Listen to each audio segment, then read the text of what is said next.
Welcome, everyone. My name is Carmen Yetzi-Mazzara. I serve as Executive Director of APSIA, the Association of Professional Schools of International Affairs. We're so glad to see all of you here today, and in a particular way, to welcome the folks from the Palladium Group. We're going to invite them to share some great information about their work and how you can access it and be involved, and then we'll have time for Q&A. If you have any technical difficulties or difficulty understanding something, please feel free to contact me in the chat.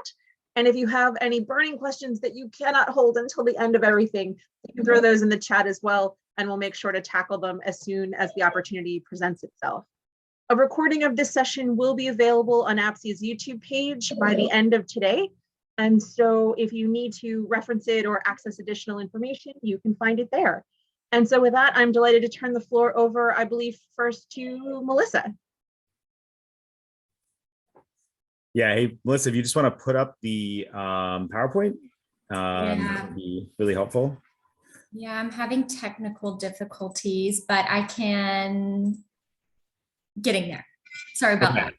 All right, I'll just go ahead and jump in, and thank you so much, Carmen, for the opportunity to speak with APSIA today, and to all of those who were able to join, we really appreciate it.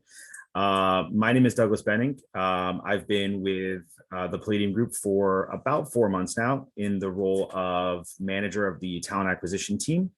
So we focus on corporate hires as well as project hires for our teams in the field. Palladium is currently operational in over 90 countries in the developing world, where we do all sorts of different things, and we'll get into that. I think just more broadly speaking, Palladium is in the business of making the world a better place, and we believe in the collaborative models and systematic approaches. And so I think, one of the things that we really look to do is, pursue social progress and commercial growth. For nearly 60 years, we've been, helping our clients to see the world as interconnected. We do this through formulating strategies, building partnerships, mobilizing capital, and really through the implementing of programs that have a real lasting social and financial impact. I think one of the ways we've been able to do this is by addressing future demands through new thinking, new approaches, and new solutions. And I think, one of the areas where we sort of differentiate ourselves from our competitors is that we work with a lot of private capital on smaller projects and startup projects, pilot projects, which then we look to pitch to the US government and actually help to, create the demand for some of these programs that you see are rolled out through government funding. So talking of governments, our clients, governments, corporations, and investors, and we really work together within communities and civil society. We've done this for over 50 years, and we do that through bringing these different entities together. When we focus on businesses and engaging the private sector, Palladium really helps leaders increase their bottom line through, sustainable and profitable business strategies. Palladium also works through donors and bilaterals. So in this regard, Palladium is a leading implementer of international development programs. Like I mentioned earlier, we work in over 90 countries and across a broad range of sectors, where we offer donor agencies a balance of global scale and in-house technical expertise. Aid is a critical component of our shared pursuit of the sustainable development goals, but we also bring our knowledge of the private sector to bear in designing solutions to use aid to spark lasting social and economic development. And I think that that's a really key point there, so that it's not just continuing of these projects, but really putting the onus on local solutions, capacity building of local entities, so that there can be local solutions moving forward. As far as working with governments, Palladium works with governments around the world to make transformational change possible. We combine sort of the rigor of the private sector strategy execution, but also with our deep understanding of development fundamentals to create more efficient governments and lasting social progress. just a bit of background on Palladium. We're a multinational management consulting organization. Like I mentioned earlier, we do a lot of placement of technical expertise within the countries that we operate in, and that technical expertise sort of runs across the board. We'll get into some of our thematic areas in just a moment, but we sort of will operate on projects that focus on small and medium enterprise development, but also food and agriculture. So it is quite a myriad of projects that we work on. We have over 3,500 employees worldwide, and we focus those employees on three sort of partnership areas broken down by geography. So we have our APAC team that is headquartered in Brisbane. We have our EMEA team, which is headquartered in London in the UK. And then myself and my colleagues work with the Americas team, which is headquartered here in DC. We also have small offices in Chapel Hill in North Carolina, as well as in New York City. Within the Americas partnership, we operate with 19 portfolios. These portfolios are based on technical speciality, but also fall within different geographic areas. Those 19 portfolios do fall within broader thematic areas, which I can get into now. One of the major areas of focus for our donors is the area of health. One aspect of this area is integrated health services and systems. And that is sort of major tenet of a lot of the programs that we are currently implementing for our clients in the countries that we operate. I think, we believe that local leadership and ownership drives sustainability. We recognize the importance of working, with and within national systems and priorities. As such, our host governments and national partners take the lead in, identifying needs, and we invest our expertise in developing, local capacity enhancement at all stages of programmatic delivery.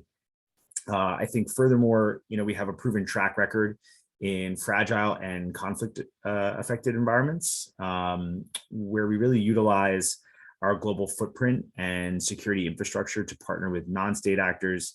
And this is all with the goal of improving and meeting the health needs of poor and vulnerable populations in these challenging operating areas. Our other major thematic area of focus is economic growth. One of the portfolios within this larger area is trade and investment. So I'll choose to focus on that for the purposes of this conversation. Within that trade and investment portfolio, we do champion innovative ways to unlock and mobilize capital. The goal and purpose of this is to stimulate and sustain inclusive growth in emerging economies. And this really inhabits a lot of what we do within this specific portfolio. Palladium has developed deal pipelines and business advisory consultant networks, innovative financing mechanisms that have catalyzed over $1 billion worth of new investment for enterprises, really of all sizes throughout Africa, Latin America, as well as Europe. I think by incentivizing locally led sourcing, structuring, and closing of deals through sort of a pay for performance methodology, we really, create sustainable market systems and enable firms to access capital and grow, which is really the goal here. One of the major tenets that this whole economic growth team runs on is that a competitive, vibrant private sector reduces poverty, creates employment, and increases access to important goods and services, which isn't just good for the business community or the community at large from an employment opportunity perspective, but also, helps in a whole host of other ways as well. The other two sort of thematic areas are, data, informatics, and analytical solutions. One of the major facets of this international development projects and the international development space is the ability to see lessons learned, improve upon existing programmatic work, and also make sure that there's that dynamic of what the US government calls collaboration, adapting and learning. And I think that's a major facet of what it is that we do, because obviously we want to constantly and be continuously improving upon the programming that we are implementing, and also making sure that the populations that we're supposed to be reaching are getting the best possible solutions that we're able to provide. And then finally, a new thematic area for us, one which we're standing up, is transition, resilience, and rapid response. Our T3R team, and that is something that is rather new area for us, where we're working with populations that are sort of recently coming out of crisis, and so that we're able to provide sort of the needs that are sort of there on the ground. So I think with that, I will end my long-winded opening and pass it over to my colleague, Melissa Pittman, who works with me on the talent acquisition team. Melissa is heavily involved with the process of identifying people who might sort of benefit from participating in this Agile program. And I think at this point in time, she'd get into a little bit more as to what's involved with the application process and how we run some of our recruitment around the Agile program, kind of what the experience is like to apply for this and then to get involved with the Agile program itself.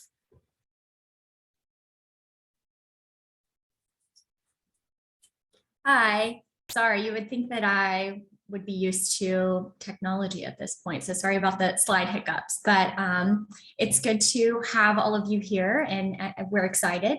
So as far as the Agile team, just kind of starting from the beginning, the idea behind the Agile team was really to create flexibility. And flexibility for us is Palladium, but then also for the employee. And so for us, how it creates flexibility is we're able to, when a need comes up, look at our internal Agile staff and see if maybe there's somebody we can transition into that need, rather than looking externally for talent.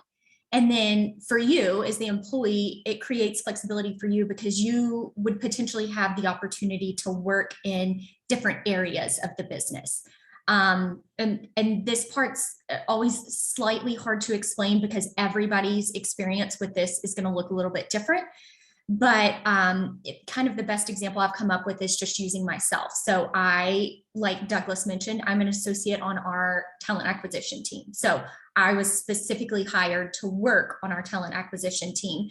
If I ever decided I wanted to work in, say, business development, I would need to find an open position, apply for it, and go through the recruitment process. Whereas with our Agile team, I could also be on our Agile team and maybe my first placement was talent acquisition. But if there was an opening in business development, I could just make that transition into that new role. And so that's kind of what the Agile program is designed for, is just kind of allowing you to potentially work in different areas, but not necessarily any sort of set rotation. So we can't necessarily guarantee you'll work in every sector of the business, but once again, you'll have that flexibility to maybe move around. The other idea behind the Agile program was really just diversity. And diversity obviously means a lot of different things, but in this case, diversity of just backgrounds and experiences. So for some of our higher level roles, there are different expertise that are required to be successful in that role. And as some of you know, when you're looking for jobs and they always want people with experience. Well, how are you supposed to get experience until you have that opportunity? And so really that's what the Agile program is for. We're not looking, you don't have to have any sort of set experience. The entry-level professional, we are very open. And then as far as the associate Agile, all we really need is full-time work experience. So not necessarily any sort of particular experience, just more so experience working in a full-time position. So really just that flexibility and diversity. So we want people from all sorts of backgrounds and experiences, and we want that kind of flexibility to basically use you as we can. So we take expertise and interest into consideration, but I guess that is the only caveat of the Agile program, is that it really does eventually come down to business needs. So where you're needed at that time. So as far as the application process, so once you've applied, what the recruitment process looks like is we one of the recruiters will have an initial phone call with you. So could be me, Brian, or another one of our colleagues. And that initial call is really just to ensure that we're on the same page before moving forward. So an opportunity for us to tell you a little bit more about the role and for you to ask questions. And then the next portion is we do have an assessment, and the assessment covers kind of your work style, work preferences, and some of your reasoning skills. And we can tell you a little bit more about that in our initial call. And then from there, you would have 2 interviews. There would be a panel interview with the manager that manages the Agile team. She manages all of the Agile placements. And then Douglas will also be in there with you, or somebody from talent acquisition at least. And then there is a final interview with one of our partners. And our partner typically likes to just kind of hear about your long-term goals and kind of see fit for Palladium, and just are you interested in learning and growing with us? Going back to the application process, I will say we do recruit for this role on somewhat of a rolling basis, but we are, if it's open now, we're currently looking for employees to start as soon as possible. And so I know sometimes people apply for jobs early, and that's absolutely fine. We're absolutely happy to talk to you. But as far as moving through the interview process, we typically recommend about 2 months to give us enough time to get you through the process and ready for onboarding. So I know currently when I'm talking to individuals and they aren't ready for full-time employment until June or July, I usually tell them that I'm happy to talk to them once again, but just that I'll get back in touch with them closer to their availability, just so we can make sure that there's a position for them once they make it through the recruitment process. I'll pause my long-winded explanation. Oh, and I'll pass it over back to Douglas. I have a question for you, actually. Douglas, you're on mute, sir. I think I might have muted you, trying to mute myself. Sorry. No, that's no worries. Yeah, I just have a question about, the type of, as you mentioned, this is done on a rolling basis based on the needs of the teams. Can you talk a little bit more about the teams? So the potential teams that members of the Agile program would be working with, and kind of what the teams look like, what they do and what their functions are? Yeah, absolutely. It's varies across the business. So I use the 2 examples of talent acquisition and business development. Those are 2 opportunities. I pulled up placements now, and it's all over. So there are some people are supporting various projects. We have people in, like I mentioned, business development. We have people in accounting. We mentioned Brian. Brian's one of our Agile employees. He'll tell you a little bit more about his experience in just a minute, but he's part of our talent acquisition team as well as our process excellence team. Really, I mean, it's truly across the company. So really wherever there's a need. And then as far as the team structures, that's going to kind of vary depending on your placement. So specific experiences with each one. I know I keep saying it's kind of hard to answer just because it does kind of depend on where you're placed.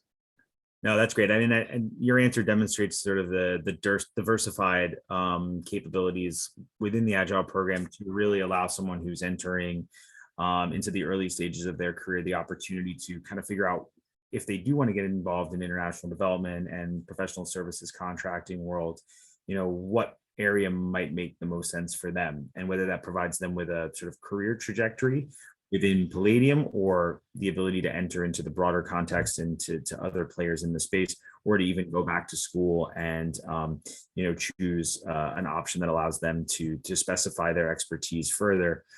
This is a really good starting point, but I won't drone on and on about it. I'd love to hear from my colleague Brian, who works with us on the TA team, but as Melissa mentioned, is also splits his time with some project work within the process excellence team, and just hear a little bit about his experience as an Agile program member. Thanks, Douglas and Melissa, for that. So, as they said, my name is Brian Ream. I am a member of the Agile team here at Palladium. I joined back in June of 2021, so about 7.5 months with Palladium and with the program. I currently, as they said, work part of my time here in talent acquisition, and then I also work, it's actually on economic growth on the private sector development portion of the business. I work in that portfolio. I work on a project called the Alliance for E-Trade Development, which works with funding for e-commerce programs for underdeveloped countries and underdeveloped populations to try and give them more opportunities to expand into the e-commerce realm. So we're doing a lot of innovation in trainings and access programs with a number of private sector partners and companies that work with us, along with USA, to go into a multitude of different countries and execute these programs. So a little bit about my experience in the Agile team. When I started back in June, I was solely in the private sector development portfolio, working on the E-Trade project and then another project called Lebanon Life. But back in November or October of 2021, the Lebanon Life program ended its tenure, and then I moved into the talent acquisition portion of my role. So definitely with the Agile program, there's a lot of opportunities to gain experience in a variety of different business sectors within Palladium, like both Douglas and Melissa have highlighted already. And it's a great opportunity to, not only learn about Palladium and about international development, but also learn about what you want to do with your career. And so having all of these options and all of these resources available to you is definitely going to make your job of learning about Palladium, of learning about the sector, that much easier, and find out really what you want your career to look like. And so this is a great opportunity to kind of start either right out of college or right early in your professional career and develop those skills and learn about exactly what you want to kind of set your career towards in the future. Some of the things that I've experienced so far in terms of what my days look like, because I split between two separate teams, definitely makes communication and organization a really, really key part of my day-to-day operations. I have to make sure that I'm talking with both of my teams and that I'm kind of prioritizing different projects at different times. And it definitely has presented its challenges, but also has given me a lot of ability to improve upon that skill of communication and organization with those two teams. Because, this role is so individually based and you can definitely have a lot of different experiences. It's mainly about your individual professional development and what you want to do and what you want to have your career look like. And so when these new opportunities for Agile staff come up, definitely you'll be kind of given an option of what the opportunities look like, but it's going to be your job to seek out those opportunities and try and get those experiences, especially once you join the company and are already placed and then you discover new opportunities. It's going to be kind of up to you to pursue those. And that's another positive that I've really gained from this program, is that it's really helped me in my professional development and kind of picking up these experiences. I am free to kind of answer any more questions that any of you have about my kind of experience so far, but I'll hand it back to Douglas to kind of end it here. Yeah, thanks so much, Brian. I really appreciate that. And if Melissa doesn't have anything else to add, I think that brings this portion to a close. And we're happy to answer and field any questions that you might have about Palladium and sort of more in depth as to what it is that we do and how we operate. Also talk about some of in more depth about the teams that this members of the Agile program sort of engage with, and also then to any specifics that we've touched base on already here today. So Carmen, I'll hand it back over to you. Thank you so much, Douglas and Melissa and Brian and everyone. I'm seeing a few questions in the chat, but as folks go through, please feel free to put them there or raise your hand and we'll call on you to jump in. The first question that I have in the chat is about average starting salaries for associates. Could you give us some general sense of how Palladium falls in that realm? Right. Yeah. No, I mean, I think that's a really good question. This is sort of our entry level positions, and we do have two subsects within that, which is pertaining to an analyst, which is slightly more junior than the associate level. And so, generally speaking, and I can let Melissa talk to this because she's kind of that first touch point within the organization where she reviews the applications and then has those initial phone screenings and kind of makes the decision like, okay, this person might have a bit more experience to put towards this, and therefore, they might be more at an associate level versus an analyst. But those basic rates of compensation, range sort of anywhere from mid 40s to sort of mid 50s. But Melissa, you can correct me if I'm speaking out of turn. Yeah, the analyst is going to be, so for the Agile team, we bring everybody, since we're open to all sorts of backgrounds, experiences and such. We're not looking for a particular experience or education or anything like that. We bring everybody in at the same rate. And so our analysts, they're going to be right around 53,000. And our associates are going to be right around 57,000. So it kind of depends on, I think I mentioned before, analyst is just going to be entry level. And then associate is if you have some full-time work experience. Great, many thanks to you both.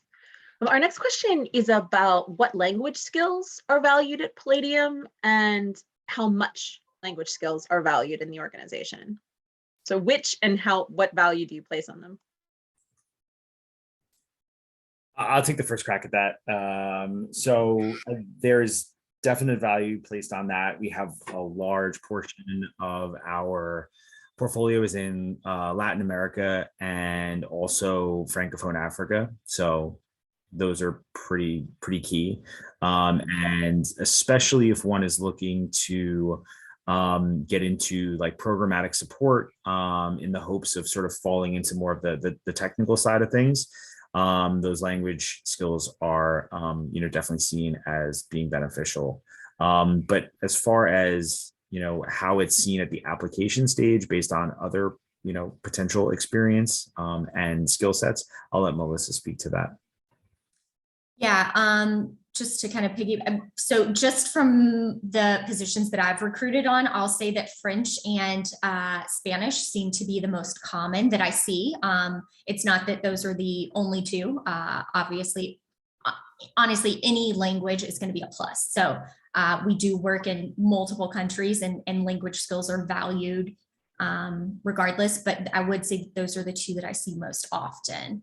And then as far as the application stage, how important that is, it depends on the role. There are some roles that they need somebody to be able to speak a certain language and it's if you don't have it, we're not going to move forward. And then there's some positions where it's just a plus. It's not necessary for you to be successful in that role, but it's just, it's always nice. Yeah, just one last final comment on that. At the end of the day, it's like 95% of our portfolio is funded through the US government. And so therefore, all the written communication is English for the most part. So it's good, like I said, on the programmatic side, maybe even on some of the financial support side where you're dealing with teams in the field, where sort of the informal communication might be in that local language. But it's definitely not a prerequisite to be engaged with any of the teams. Thank you both. And thanks to everyone. Lots of great questions coming in, and we'll do our best to get to all of them while we have time.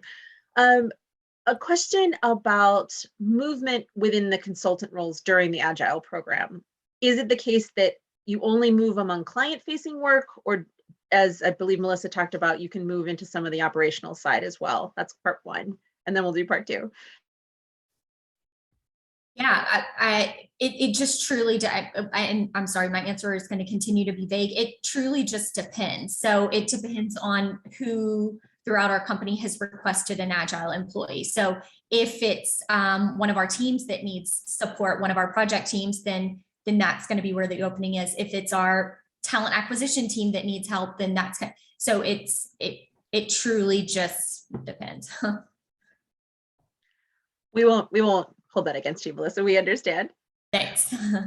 So everyone on the call comes from an APSIA graduate school. Do you have graduate level internship roles? So we do have internships. I will say we don't have necessarily a set internship program. There are internships are posted similar to a position. So if our economic growth team decides that they want an intern on their team for 2 months, then we'll post it. But it's not necessarily every summer we have an internship opening. So it's not, once again, not really like a program. It's more so it's posted as needed. Makes sense. And in thinking of the Agile program, is it an opportunity that would make sense for someone who already has some work experience, or is it really aimed at those early career folks? Both. So either early career or honestly career changers, because it would allow them to get exposure to the international development world if they, because like I mentioned, some of our higher level roles, you'll see the requirement that they have to have USAID experience. And for that higher level role, it's required to be, that experience is required for them to be successful. But if they've never had the opportunity to work with USAID, that's kind of where the Agile program would come in. So hopefully they could get exposed to those sort of things in order to eventually be successful in those higher level roles. Yeah, and just so you get a better sense of the picture, I mean, the goal here is to bring in, people of a diverse experience and backgrounds, and really catapult them into a career trajectory within Palladium as well. People that might not necessarily have the experience to join some of these teams in some of the more senior roles, but also bring some prior work experience, and they're looking to change pace. This is definitely on the sort of a great opportunity for them to maybe join the Agile team in that associate role, which is slightly more senior in nature. One of the strongest members of my team started off in the Agile program, was sort of put on the TA team based upon the needs, and now is at a sort of the next level up, and has been sort of made a full-time member of the TA team. And I think that we see that with other teams as well. There's constantly hiring managers and people leading teams that come to us and say, listen, we'd like to sort of round out this Agile position and sort of raise them to a senior associate, or even a manager level. And so that's something that happens regularly as people get the experience needed to sort of ascend in that team and through the organization. So it definitely is used as a stepping stone for some individuals who, when you get to Palladium, enjoy the program, succeed, and are able to find that team that they're willing to at least spend the next few years with, and sort of promote their career in that certain respect. Is there a level, one of our attendees asks, where maybe the Agile program would not make sense if you had 10 years of experience? Would it make more sense to apply directly for a role or to try for the Agile program? I've seen people in their early 30s apply and then get in. It's not that uncommon. It's not that regular either. I mean, if you're bringing 10 years of experience to the table and you don't have the experience for one of our more sort of mid-level positions that we might be posting for instance, senior associate or a manager or something like that, that would sort of let me know that it's more of a career change, I guess. And we are open to that as well, especially someone who might be listening today who sort of went out, had some career, went back to school, changed their career path, and now is re-entering the workforce. No, I think that makes the most sense. And, if they aren't bringing that U.S. government contracting piece, or, coming from a background where they've worked directly on USAID funding before, and they have the technical background, but they're looking to get into the industry, I think this is still a wonderful opportunity. Thank you. Mm-hmm. Someone's curious about professional development that might happen through the program. Do you have team members that coach employees on their longer term plans, as well as navigating the internal movement? Yeah, I mean, I think inherent to the process, right? I mean, you have, as a team leader, you have a more junior staff member join your team, and that capacity building element is, inherent to the process. As far as capacity building throughout the organization, we do run quite a few trainings. This is something that we also do for our staff in the field to build capacity. So that is something that is run out. But I would say that there is a level of uniqueness that each individual in the Agile program is going to have, and that would depend on who their supervisor is and their team leader is. I think everyone does it slightly different, and that just comes down to the roles being so different in nature. Whether you're working with our business development team to pursue different proposals that are being released by USAID, or you're supporting one of our projects that's currently operating in the field. The ability and sort of the needs and your gaps are all going to be different. And so it's really down to, your supervisor and the team leaders to make sure that you're prepared and that it's a continual learning opportunity for you. Thank you. A couple of questions about location. Are positions offered on a remote basis? That's part one. And then as a separate question, is the Agile program only something through the US office, or is this something that our colleagues who are spread all over the world might be able to access through their local office? Melissa, you want to take first crack at that? Sure. So as far as remote, we actually are all still remote right now due to COVID, but the idea is that eventually our Agile employees will report into our DC office. So remote for the time being, but they do, it'll likely be some sort of hybrid schedule, but they do at least want the Agile employees to be in the office once in a while, or a couple days a week or something along those lines. As far as the Agile program, this specific program is specific to the US, but our other offices do something similar. I want to say their program is called University Professionals. So they have something, once again, very similar, just not the exact same thing. That's kind of actually where our idea came from, was they started the University Professionals. It was going well, and we kind of adjusted it to fit our office. So for our colleagues on the call who are based outside the US, they should look to their regional office to participate in a great program like this. Yeah. Excellent. Well, so you touched on this a little bit, but for students who might be graduating in May of 2022, typically when's the best time to start applying for this position? So I mentioned maybe 2 months. That's just, that kind of gives us plenty of time. I would say from start to finish, if we're moving fairly quick and we have IT lead times to make sure that we're able to ship laptops and everything, I think that just gives us plenty of time. It's not that they're not welcome to apply now. It's just that we can't guarantee that there will be a position in May. So if they're applying more like a month or two out, it's more likely that position is going to be available. And Melissa, just to add on to that point, when I applied, I did apply, I think back in February of 2021, and went through the process then. Again, to Melissa's point, there wasn't necessarily a guaranteed spot or guaranteed assignment to start with, but we went through the process anyway. So it's recommended that you have within 2 months or so, but definitely don't be discouraged to kind of put in your application now, and definitely the team will keep you in consideration, at least when there are positions open.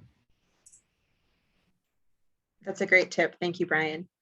Indio, you've had your hand up very patiently. Would you please unmute yourself and ask your question? Yes, thank you so much. And thank you for the presentation. It was really useful. So I'm actually a graduate student at Columbia doing public policy. And my question is, so after you participate in the Agile program, how do you transition into your full-time role? So how do you pick the team that you want to work with, or do they pick you? What is the process around that? And I also have a second question. So I happen to be an international student, and I know you mentioned that a lot of work is with the government. So do you guys still, accept applications from international students? If not, what would you recommend? Like, should we be applying through another office? Mm-hmm. Yeah, the both great questions. So I'll answer the latter one first.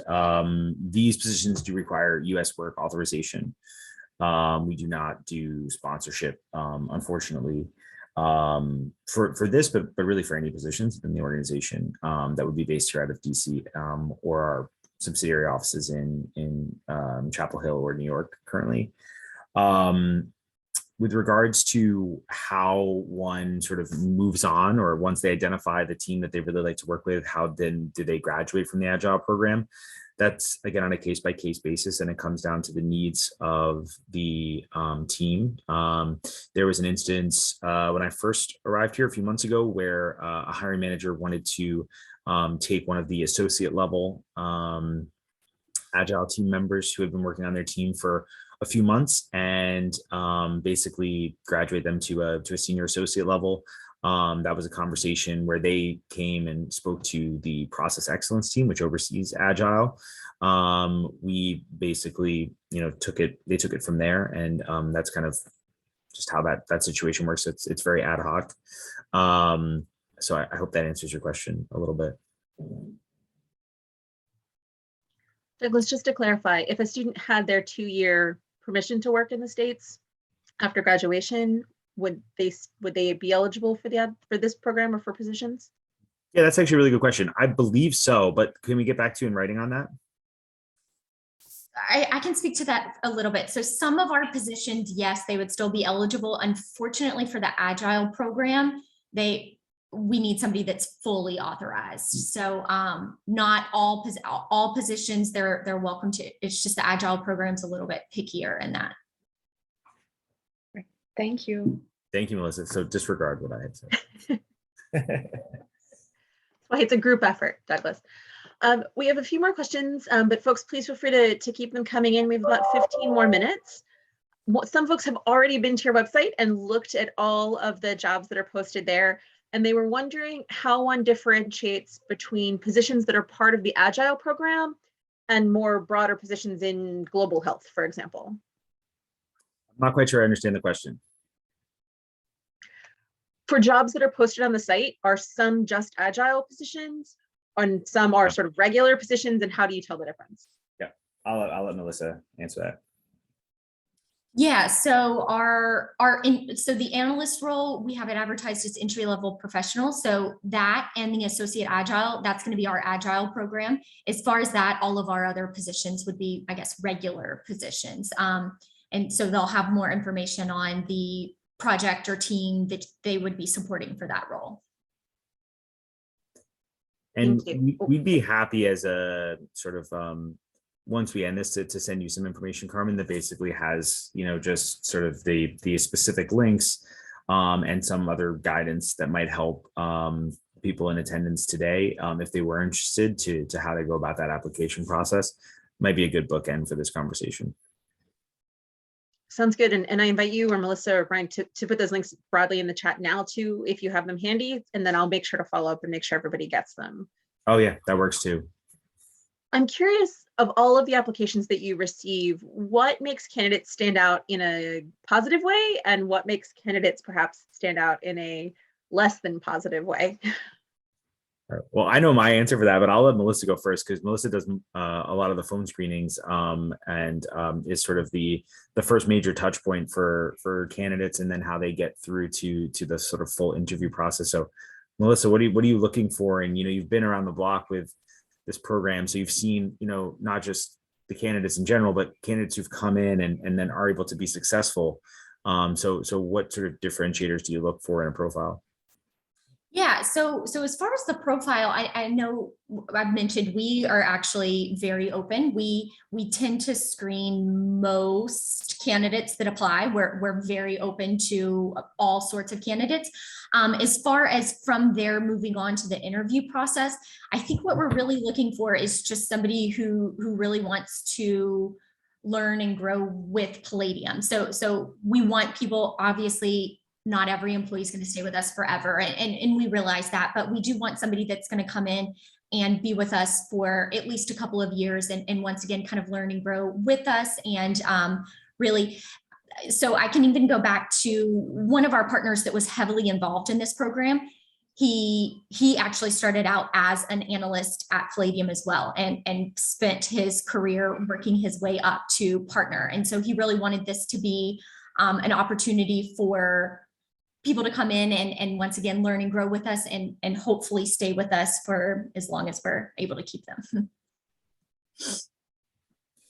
Yeah, and I mean, from my perspective, and Brian really hit upon this point when he was talking about his experiences, but I really focus in on someone's ability to communicate effectively, and also to through that communication convey certain timelines and their sort of level of effort given certain tasks, right? A lot of times we'll see people in Brian's situation that are split across teams as sort of needs change within those teams, and therefore the level of effort is affected too, and how it's dispersed across the teams that you're reporting out to. And it really takes an effective communicator to succeed in those situations. I would say that especially when working on any of the projects, or TA as well, but also the business development team, like, this is a really fast-paced environment, and you can kind of get lost at points and disoriented.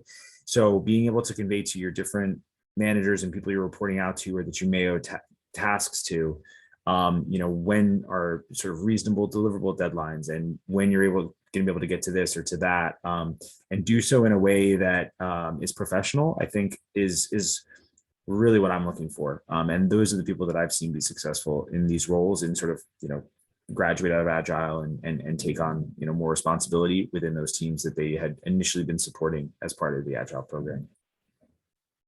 Great advice. I think not only for Palladium, but for lots of spaces beyond. Really. I know we don't have a lot of time left, but two last questions. Obviously, COVID has upended a lot of students' ability to be introduced to things, to gain experience, to build some of their skills. Have you adapted the expectations because of the pandemic? And then also, what effect have you seen? What effect has the pandemic had on your space broadly? I'm gonna ask Brian to answer that, because he would have gone through this. To your last point, all of our teams, to be successful, I think need to travel, and from a talent acquisition standpoint, especially our team that supports not just corporate hires, but also project hires. We identify a lot of the third country nationals and expats, and so it requires those people getting in country and being able to support the programs that they're hired for. And so there's been quite a bit of upheaval, but I think really sort of from the beginning, well, really end of 2020 onwards, we've managed to sort of figure those things out, and I feel like there's been less of an effect. We still really are going through a period of like non-essential travel, like doesn't go, and that's been heightened as to sort of who needs to be traveling and when. So it's complicated things for teams like our business development team, which would usually go in country to start to either discuss partnerships with local organizations, or work with the host country governments to sort of see what the needs are within a country. It's limited us in that respect, and it's limited how much project support staff from HQ we're sending to our existing projects. But apart from that, I haven't seen too much disruption or change. But as far as how it's had an effect on members within the Agile program and expectations around them, I'll turn it over to Brian to answer that. Mm-hmm. Yeah, it's definitely had some sort of impact, especially because the Agile program in itself is a team. You're going to have a lot of other members of the program. And so I meet with them on a biweekly basis with my manager to just kind of talk to each other and meet people. And, being in this kind of entry level, or, 1 or 2 years of experience, the challenge is that during COVID times, you're not really meeting a ton of people to build relationships or build those professional ties in person. And so that's definitely a challenge. So it's a lot more individual based than maybe it was before the pandemic in early 2020 and 2019 when the program was first beginning. So it's definitely been an adjustment. And I think at the Agile managers and a lot of the members of the team, we've done a good job at kind of changing our expectations and adjusting to, new times and changes within our teams and within the program to kind of meet new needs that COVID has kind of brought to us. And so it's definitely a challenge, but it's one that I think we're tackling together and as a team, and we're trying our best to build, those professional ties and meet people within the company, which is, I think, the biggest challenge that we've seen. Thank you so much. We're almost at time. So Douglas, Melissa, Brian, thank you all so much. Any last advice for either the students who are on our call or the staff who support them as they think about this? I don't think so. I mean, we've kind of run the gambit as far as talking about the program and, what one could expect the application process. I know Melissa dropped the links into this chat, so I hope people will at least entertain the idea. There are not too many other organizations that are sort of elevating these roles to sort of entry level. I mean, I think in a lot of cases you'll find in the industry or traditional internship programs, but this is definitely, I think, of more substance. It also puts more of the onus on the entry level professional or the associate coming in to carve out the space for themselves, and I think that sort of creates a certain level of proactiveness, which is really good for professional development. And I think there's also a higher level of expectations from the teams for the staff. And so therefore the responsibilities and everything else reflect that. And I think it's a more meaningful experience than your traditional post, grad internship program. So we definitely invite everyone to apply and at least start the conversation with us, and we'll see what happens from there. But thank you so much for the time, and to my colleagues as well. Really appreciate it. Melissa, Brian, any parting words, parting wisdom? Yeah, I'll add something. Especially, with this role and with other roles that people are going to be starting their careers in international development in. It's always great to come in with an open mindset to learn about the programs or learn about the companies that you're joining. And just know that growth, in my opinion, is more important than success in these early opportunities. Success will come with that growth, but it's about learning, it's about growing. And then once you get down the line into, more years of professional experience, then you'll be able to see that long-term success. But definitely come in with an open mindset and be ready to kind of grow and, face some challenges along the way. But always remember that end goal is to be successful. Love it. Thank you again, Carmen. Have a great afternoon, and thanks to everyone. Enjoy the rest Thanks, of your day. everyone. Yes, we look forward to sending some great AppSia students your way. So thanks, everybody. Have a great day.